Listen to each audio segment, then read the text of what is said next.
Freddie, bring us up to date on the status of this building, which we can see behind you. Absolutely. Well, we're just standing just below it now.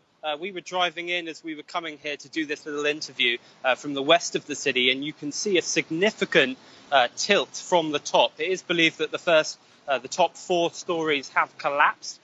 Just from where I'm standing now, although you can't see an exact tilt on this angle, various people have gathered in front of me, buses that are going past. Everyone's looking to the top of this very symbolic tower. It's not just symbolic for people here. Obviously, it's the 3rd highest abandoned skyscraper in the country, but it's also famous for other reasons too. The American TV drama Homeland in 2013 used the abandoned building in one of their seasons and included the building in one of their episodes. So it's obviously a very symbolic and famous structure.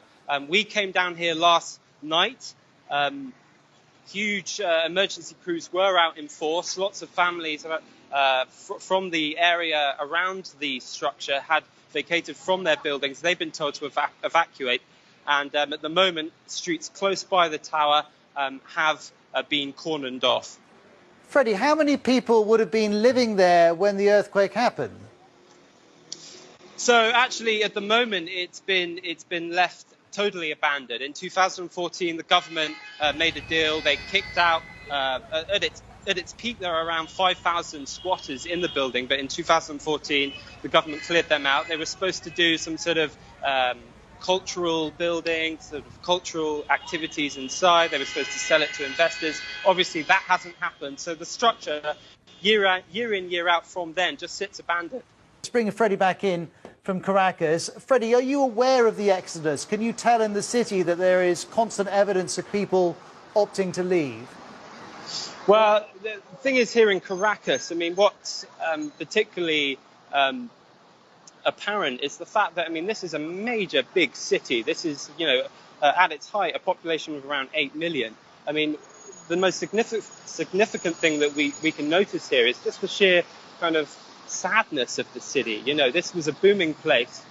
Streets are now kind of deserted. There is this sense of abandonment, really, and this sad feeling.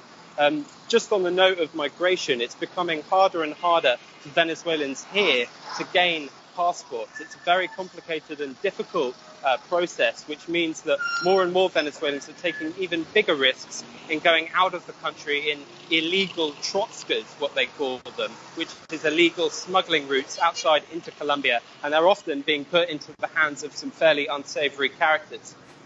Freddie, we appreciate your help. Perhaps we can speak again on Outside Source. Thank you very much. That's Freddie Gillingham.